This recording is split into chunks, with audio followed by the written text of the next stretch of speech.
Lyft has officially been fined and caught lying about how much drivers make when it comes to their ads and promoting being a Lyft driver. You can see right away that Lyft has been fined $2.1 million for misleading ads about how much drivers can make. The FTC says Lyft inflated its advertised earnings, claims on the top fifth of its drivers.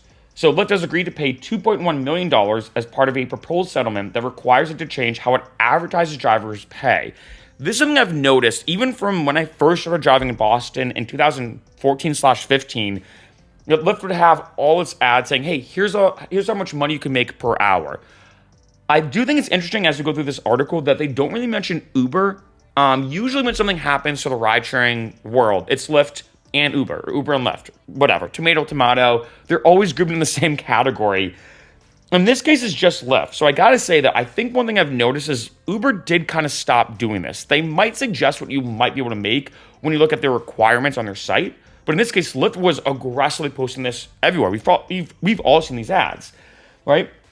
The company routinely advertised that drivers can make a specific hourly amount, in one instance claiming earnings, for example, of up to $33 an hour for driving in Atlanta. And these were not based on an average, but on what the top fifth of drivers made, according to the FTC. The company also apparently included tips in those figures. So they were grossly exaggerating and using different tricks, if I call it that, to be like, oh, well, our top fifth of drivers make this amount, and on average, maybe they make this amount of tips. We're just going to boost it on the highest end, because up to 33 sounds very enticing. But when most people ask me, what does the Uber driver and Lyft driver make per hour? On average, about 20 to 25 an hour, to be honest. And right here, such moves overinflated the actual earnings achieved by most drivers by as much as 30%. And the company must now base potential pay claims on what drivers typically make instead. That's huge, honestly, because, again, when I've seen these ads, whether it's on YouTube even, on Facebook, on Instagram, pretty much anywhere we see ads, sometimes I see what they say. When Lyft's like, oh, you can make $30 an hour. And I'm like, all right, I mean, you can, but it's not realistic. And as you can see, that these amounts can no longer factor in tips as part of the stated hourly pay. It's illegal to lure workers with misleading claims about how much they will earn on the job. The FTC will keep using all its tools to hold businesses accountable when they violate the law and exploit American workers. Huge, right? So you can see right here, these are some situations. This in 2021, earn up to 44 hours today. $43. And where does it say the location? No. Oh, right there, San Francisco. And this one doesn't say it. I mean, that's insane. Earn up to $44 an hour today. It doesn't say you might be able to make it. It doesn't say that's the higher epsilon or whatever. If I saw that and I didn't know anything about Lyft or Uber, say I was completely blank slate. That would mean it was at Tabla Rosa, I think, complete blank slate. Earn up to 44 an hour, I'd be like, ooh, up to 44 an hour, that's pretty good, right? Going down here, say drivers in LA make up to $37 an hour, make money in Atlanta, earn up to 29. I mean, they do say make up to, but that is so misleading. I mean, especially with this one, earn up to 44, that's insane. This is crazy too. The Lyft also apparently promoted guaranteed earnings, such as one promoting $975 for completing 45 rides in a weekend. On average, I say the average driver does about 1 to 3 rides in an hour, so I say 2. So if someone says to me, how long does it take on average to do a certain amount of rides? I say divide it by 2. So in this case, take you about, I'd say 23 hours on average, could give or take a little bit, to do 45 rides, right? Which is a lot, actually, for a weekend. But those also misled drivers who thought they'd be getting the same amount as a bonus on top of what they earned, when the offer is actually a conditional minimum pay guarantee for doing a set number of rides according to the FTC. The company is now required to make that fact clear. So that's another insane thing to me, that they were promoting these bonuses. Hey, if you do 45 rides in a weekend, you can make $975, but that wasn't the case. They're saying if you do 45 rides in a weekend, you should make this amount. And it's like, wait a minute, that's an extra grand you could have been expecting after busting your butt, driving a ton of hours in that weekend. And no, that was actually the minimum pay guarantee for doing that set number of rides. Kind of messed up. Now, here's the proposed order. It's 18 pages long. I'm not going to go through this, right? But as you can imagine, they're getting fined $2.1 million for this and having to change their policies. And it's funny that they put this now here. And the statement on the website, Lyft highlights the changes it has made recently to tell drivers how much they can earn and says it's committed to following the FTC's best practices when communicating such details. I mean, they kind of have to. Like, it's not like they're saying, like, hey, you know what, we agree with them. It's like they clearly knew what they were doing. It's a bit of a bait and switch model, I'll be honest. The settlement comes 2 years after the FTC announced it was going after gig work companies for unfair, deceptive, and anti-competitive and otherwise lawful practices. Lyft and Uber has also faced labor regulations at numerous levels, such as in Massachusetts, which I've talked about in some videos, where a law now requires them to offer rideshare drivers a minimum wage. In New York City, a similar law has happened. This is happening all around the country. Things happen here in California with Prop 22. New York, for example, had a similar law, which they reportedly locked drivers out of the apps to limit how much they can make. And like I've said in a lot of videos, a lot of kind of shady things going on. And being honest, I think, this is at least moving things in the right direction, because it is unfortunate that, like, say, before we even get into the ads, the whole thing about you expected to make a certain amount as a bonus or as an incentive or whatever, you get those 45 rides done and you're expecting an extra grand and it doesn't happen. A lot of kind of shady things when it comes to the wording, how things are explained, how things are demonstrated, and this is really unfortunate. Because I got to say, too, it's odd that, like I said, they're really targeting Lyft here. And again, there's pros and cons to Lyft, pros and cons to Uber. I'm a huge fan, I've said before, of David Risher, who's the new CEO of Lyft as of, last year or whatever.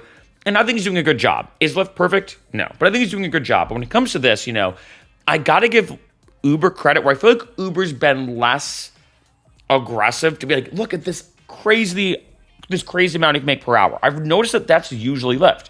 And in this case, as it's kind of demonstrated, Lyft has been kind of doing it in a very deceptive way, saying, like, in San Francisco, make up to $44 an hour. Now, granted, I bet you could technically argue, we're getting technical, couldn't you make $44 an hour in San Francisco in a peak time, in a peak surge, with the right type of ride?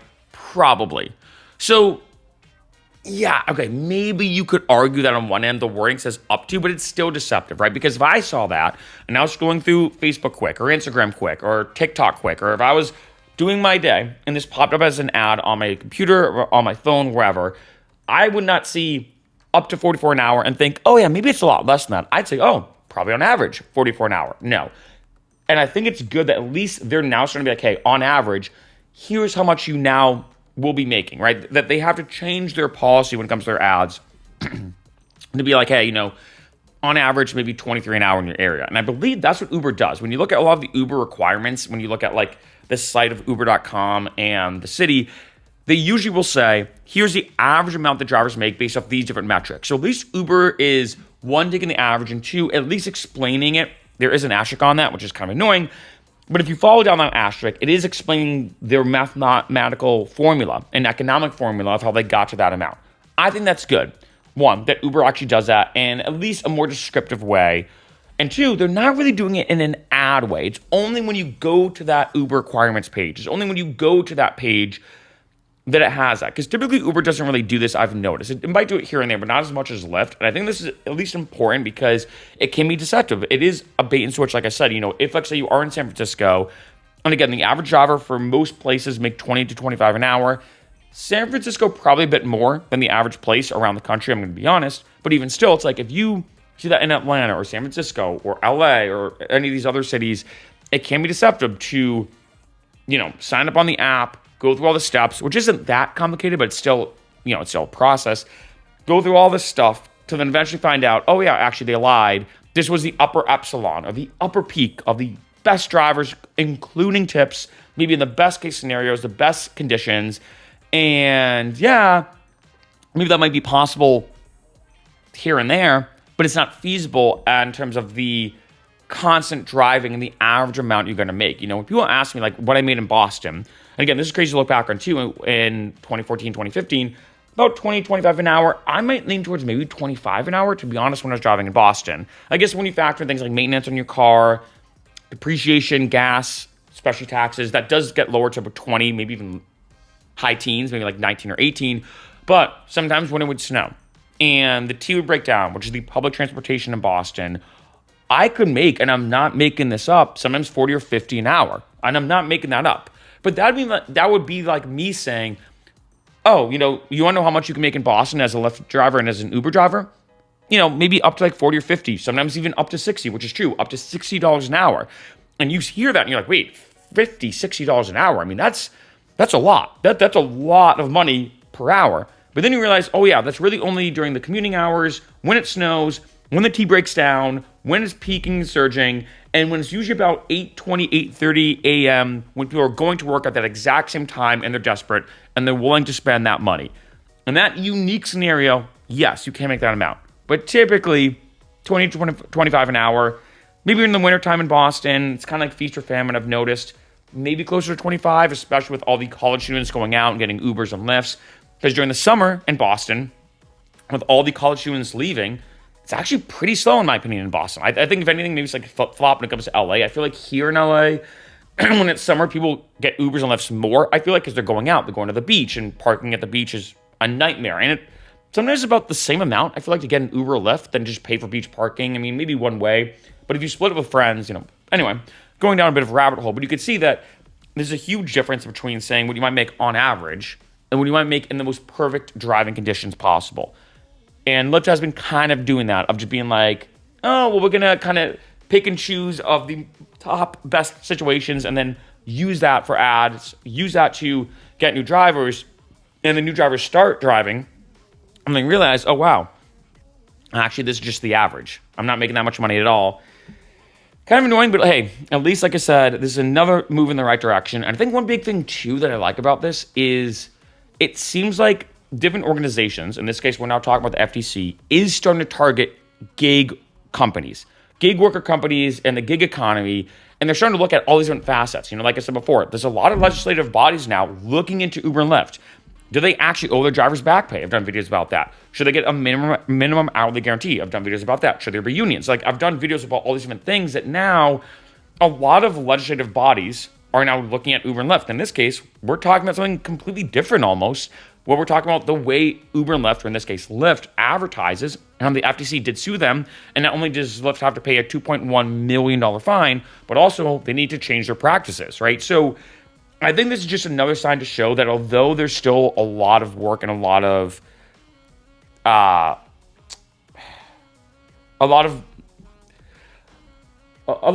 way that we have to go when it comes to Uber and Lyft drivers just getting the money they deserve and everything, even though I think we still have a long way to go. I think this is just another sign that things seem to be getting at least a little better.